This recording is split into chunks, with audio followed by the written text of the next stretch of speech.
Hello mes perles lumineuses, j'espère que vous allez bien, tous et toutes. J'ai envie de partager un message. Ça fait plus de 2 ans et demi maintenant que je suis sur les réseaux sociaux. Et régulièrement, j'ai des messages qui me viennent et je j'ose pas en faire part en fait. Et aujourd'hui, j'ai décidé d'y aller, d'avancer et de le faire parce que ça me prend vraiment à cœur. C'est un message qui m'est venu cette nuit, donc je me suis levée, je l'ai écrit. Et je vais vous en faire part. Alors, dans ce brouhaha des réseaux sociaux, il y a des comportements qui m'interrogent profondément. La spiritualité et le développement personnel explosent. Les produits de bien-être se multiplient. Des guides, des chamans, des médiums, des thérapeutes, si vous en voulez, il y en a partout, ils naissent chaque jour. Cette popularisation montre une chose, c'est que l'être humain a soif. Il a soif de sens, il a soif de comprendre son avenir, de sortir du brouillard. Mais pourquoi? Pourquoi autant de brouillard, justement? C'est dû à des années de croyances, d'éducation dans le manque, de peur de se tromper, de peur de souffrir. Le cerveau, il est conditionné à chercher des réponses à l'extérieur. Alors que nous avons tout à l'intérieur. Et les réseaux sociaux, ils l'ont bien compris. Ils ont bien compris. Avez-vous remarqué comment certains contenus des réseaux sociaux jouent directement avec votre corps émotionnel? Maladie grave, dépression, perte d'un parent, enfant, histoire tragique que je ne remets bien entendu pas en cause. Tout est pensé pour toucher votre corps de sensible, pour créer du lien, pour attirer le client idéal. D'abord, on montre son quotidien pour créer la connexion. Ensuite, on offre des ressources gratuites pour rendre dépendant. Puis, on glisse subtilement une offre, on a un accompagnement bien-être, une guidance. Puis après, j'ai envie de vous dire, plus le titre est choquant, plus votre cerveau a envie de cliquer. Plus l'histoire est dramatique, plus vous vous identifiez, plus vous êtes touché et plus vous vous sentez vulnérable. Alors je me pose vraiment des questions. Êtes-vous vraiment acteur de vos choix? Sommes-nous vraiment acteurs de nos choix?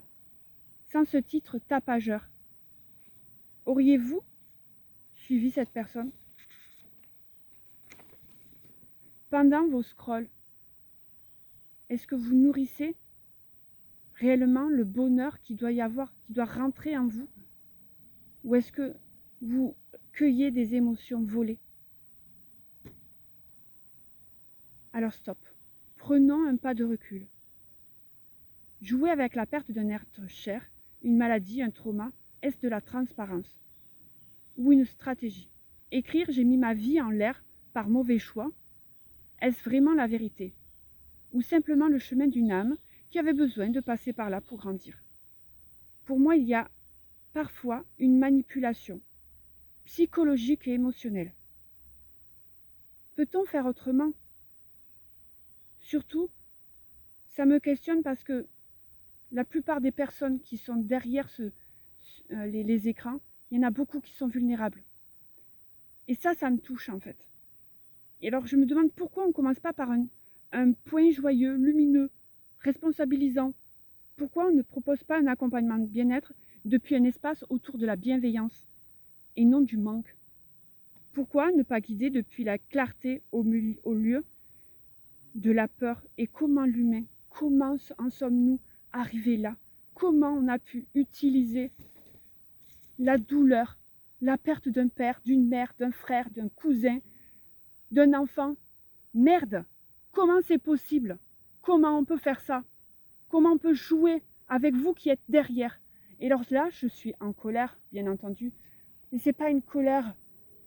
J'ai juste envie de vous dire, prenez du recul.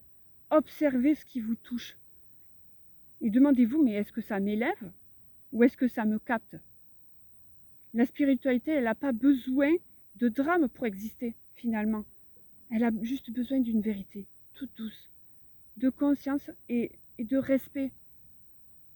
Et Voilà, j'ai envie de dire, bon sang, coach, thérapeute, guide, et tout ce que j'en suis, toutes ces personnes-là, et moi-même, j'ai fait des coachings où on me disait, mais non, mais vas-y, t'as été dépressive, mais vas-y, parle-en, t'as eu des problèmes de santé, parle-en, ça va être, tu vas voir, ton client idéal va venir. Mais c'est pas ça que je veux.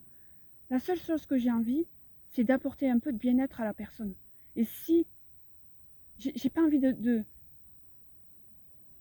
je sais pas si vous comprenez ce que j'ai envie, ce que je souhaite. La seule chose que j'ai envie, c'est le bien-être de la personne qui est en face de moi. C'est de la voir véritablement, voir son âme, et pas me dire, je vais faire ce poste-là pour attirer un gros poisson, pour pouvoir faire un super accompagnement et mettre du fric dans ma poche. Non, c'est pas ça. Et je trouve que faire ce style de contenu ne me correspond pas. Et c'est pour ça que j'ai de plus en plus de mal à venir sur les réseaux sociaux. J'ai de plus en plus de mal dans ce brouhaha des réseaux sociaux. Et, et voilà, c'était mon petit partage de la journée. J'espère que vous allez tous très bien. J'espère que sur votre chemin de vie, vous rencontrez des personnes merveilleuses, comme moi j'ai pu le faire et que je fais encore. Et une coccinelle, une petite coccinelle jaune, trop belle.